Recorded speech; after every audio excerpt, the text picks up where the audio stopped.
Est-ce que vous pouvez nous parler un petit peu de votre film Fracture en quelques mots, qui sort en DVD actuellement? Alors, Fracture, c'est une fable contemporaine qui décrit la société d'aujourd'hui et ses fractures et ses divisions.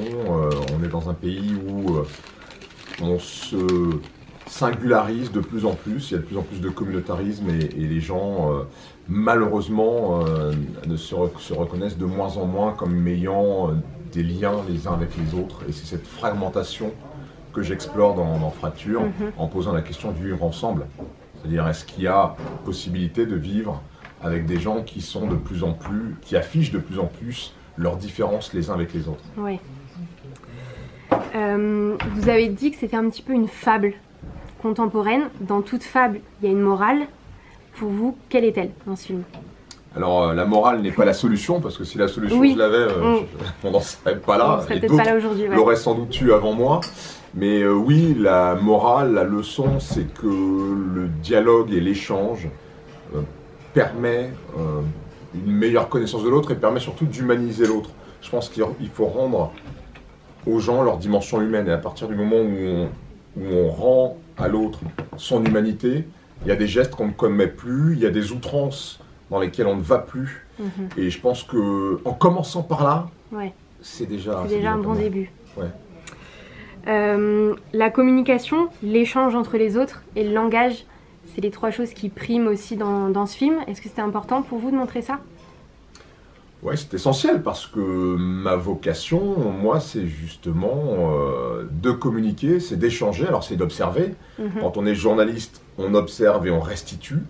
Quand on va un peu plus profondément dans cette démarche et qu'on décide d'exprimer pas simplement des choses observées, mais des choses digérées, analysées, et qu'on a envie de poser un regard dessus, qu'on écrit par exemple un scénario de film, c'est toujours cette démarche de partager par une écriture. Alors d'abord une écriture au sens strict du terme, et après une écriture par l'image, par l'incarnation des comédiens. Et je pense que la communication, c'est le début de tout règlement de conflit. C'est vrai du point de vue social, on a vu dans la crise des Gilets jaunes que on a ébauché un début de sortie avec un grand débat. Dans les familles aussi, quand ça va pas, il faut se parler. Dans les couples, quand ça va pas, il faut se parler. Bref, l'échange, la communication, le débat, c'est une façon de régler les problèmes. Et dernière petite question pour moi. Donc j'ai vu le film. Félicitations, vraiment, j'ai vraiment adoré. Et le fait de filmer en caméra subjective, pourquoi ce choix? C'était pour que le spectateur essaye de vraiment avoir un regard du personnage dans l'action. Alors c'est pour une raison de fond et pour une raison de forme. La raison la plus importante, celle de fond, c'est que je pense que pour essayer de comprendre les autres, il faut se mettre à leur place. Et moi j'ai voulu le faire au propre. C'est-à-dire que j'ai voulu prendre le téléspectateur, le spectateur, ça c'est la déformation de la télé, j'ai voulu prendre le spectateur et le mettre dans la peau de mes deux protagonistes principaux, sachant que ça pouvait être une expérience malaisante, inconfortable, parce que vous mettre dans la tête de quelqu'un qui pense tellement différemment de soi, c'est quelque chose de pas simple. C'est néanmoins un exercice que je pense utile, encore une fois, à la meilleure compréhension des choses. Et quand on comprend mieux les choses et les gens, on a plus de chances de régler et de parvenir à un règlement des conflits. Et puis, il y a aussi une question de forme, une question de rythme.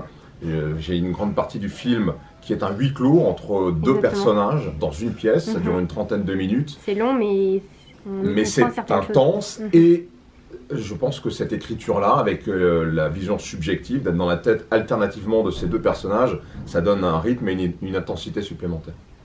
Ok. Merci beaucoup en tout cas d'avoir répondu à quelques questions. Merci à vous. Merci. La Rochelle pour Harry Rosenwach.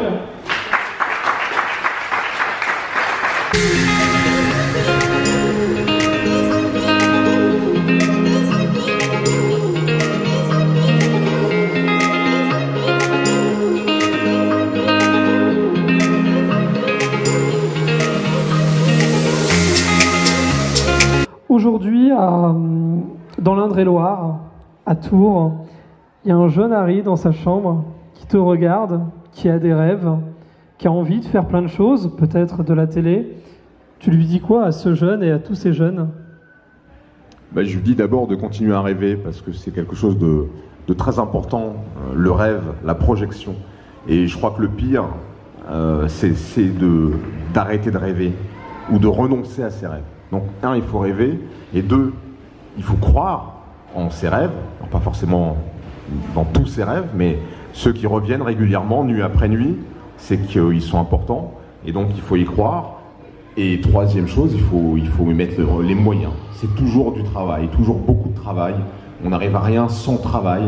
Et donc à partir du moment où on a des rêves, où on croit en ses rêves, où on a la foi, et où on travaille, très honnêtement, de mon expérience, il y a 90% de chances pour que les choses se réalisent. Pour que ça paye.